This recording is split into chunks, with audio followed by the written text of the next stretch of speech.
intuición, mi olfato ajedrecístico, me dicen que mi posición es ganadora, pero no encuentro cómo ganarla.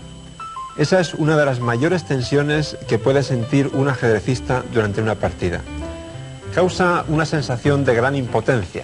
Es como cuando soñamos que alguien nos persigue y queremos correr, pero físicamente no podemos. La solución suele consistir en dejar que la adrenalina por un lado y la imaginación por el otro trabajen libremente. Este es un curioso final de reyes y peones. A primera vista parece que las negras tienen ventaja por este peón pasado de E4. En realidad, ese enjuiciamiento es totalmente erróneo. Vamos a preguntarnos si sirve de algo que las blancas tengan una cuña tan avanzada en H6, a solamente 2 pasos de la coronación en H8. Evidentemente, si las blancas tuvieran a este peón en lugar de en G3, en E3, esa cuña no serviría de nada. No habría forma de romper la cadena de peones negros y el rey blanco no podría penetrar hasta aquí porque su colega negro se lo impediría. Sin embargo, la realidad es que el peón está en G3 y aquí sí hay una diferencia concreta, porque ese peón puede romper la cadena de peones negros con G4 y precisamente ahí está la solución. El objetivo es abrir una vía para el peón de H6 a cualquier precio, a toda costa. Seguiría F por G4, insistimos con F5, como se amenaza tomar no hay más remedio que capturar también en F5, seguimos adelante con G6, hay que jugar H por G6 o abandonar y entonces H7, misión cumplida. Cuando su intuición, su olfato ajedrecístico le digan que su posición es ganadora, lo que debe hacer es clavar los codos en la mesa y buscar la solución con denuedo. Es muy probable que la encuentre.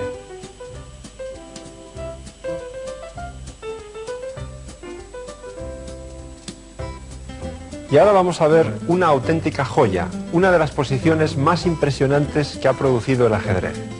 En el tablero solamente hay 4 piezas.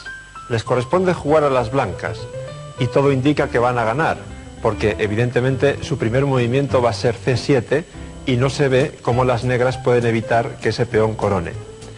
La fantástica historia de esta posición empieza en 1886, cuando el campeón escocés de aquella época, apellidado Barbier, publica esta posición en una revista y afirma categóricamente que ha encontrado una fantástica maniobra para que las negras hagan tablas. Los análisis de Barbier comenzaban así: C7, torre D6 jaque.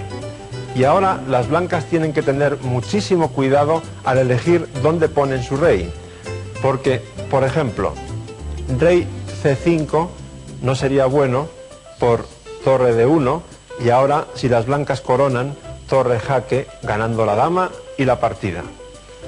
Volvemos al jaque inicial en D6 y vemos que tampoco es una solución refugiarse en B7, porque entonces las negras simplemente clavan el peón, a continuación lo capturan y la partida es tablas, quedaría simplemente rey contra rey.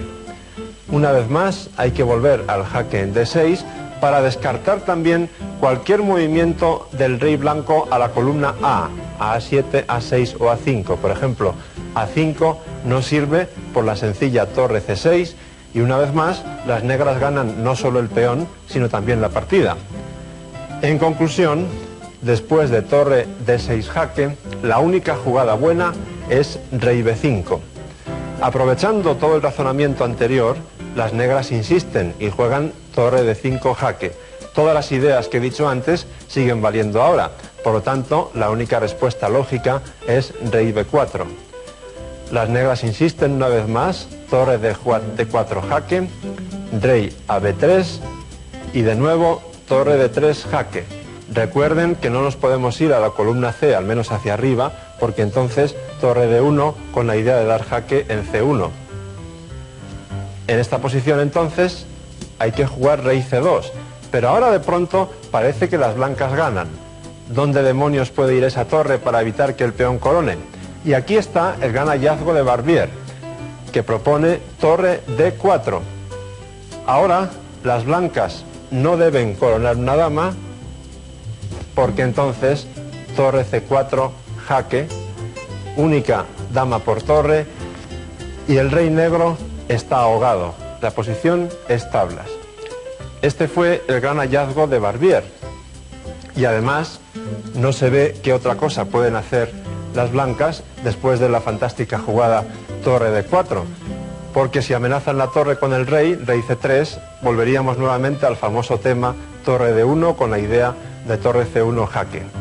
Así quedó la cosa hasta que un monje español llamado Fernando Saavedra, unos años más tarde, publicó unos análisis que incluían una jugada aún más fantástica que la de Barbier, que garantiza la jugada de las blancas. En esta posición, las blancas no coronan una dama, sino que convierten su peón en una torre. Aunque parezca increíble, esta jugada es ganadora. ¿Por qué? Porque se amenaza torre A8 y mate. Solamente se podría cubrir con la torre y torre por A4 sería mate. Las negras todavía tienen una defensa, que es torre A4, para evitar el jaque en A8. Pero entonces el golpe final de las blancas es rey B3, no menos formidable. Por una parte, el rey amenaza la torre de A4 y además se amenaza el mate con la torre en C1. No hay respuesta posible. Es realmente una auténtica joya. Yo no encuentro más palabras para definirla, pero si tuviera puesto un sombrero, me lo quitaría con mucho gusto en honor de Fernando Saavedra.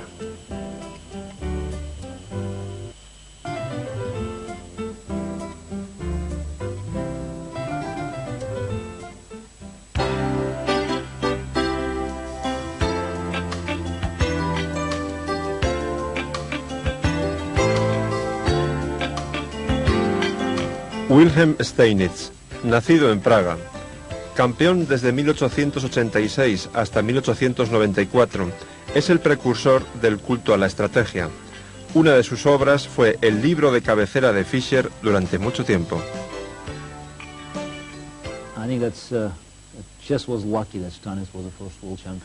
Creo que al ajedrez le hacía falta un Steinitz como primer campeón mundial. Y hay una buena razón para su reconocimiento. Y es que él estaba intentando elevar el prestigio del ajedrez. Es el autor de una teoría, y es significativo que a finales del siglo XIX muchos intentaban hacer compilaciones, lo vemos en las ciencias naturales, acerca de teorías muy completas. Pues Steinitz pretendía esto en el ajedrez, y este trabajo lo llevó a cabo con gran éxito, sentando unas bases excelentes que sirvieron de punto de partida para las futuras generaciones.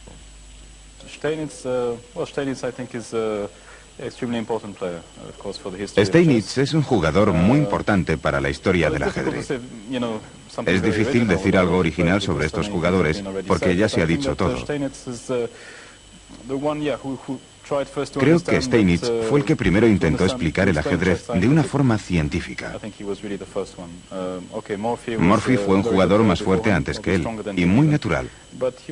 Comprendí algunas cosas, como que era más importante sacar todas las piezas en la apertura que otras consideraciones materiales. Pero eso era todo. Steinitz intentaba desarrollar algunas teorías, y eso es algo muy importante. Steinitz, buena defensa, aunque también tiene buenas partidas por el ataque. Me gusta mucho su estilo. La acumulación de pequeñas ventajas.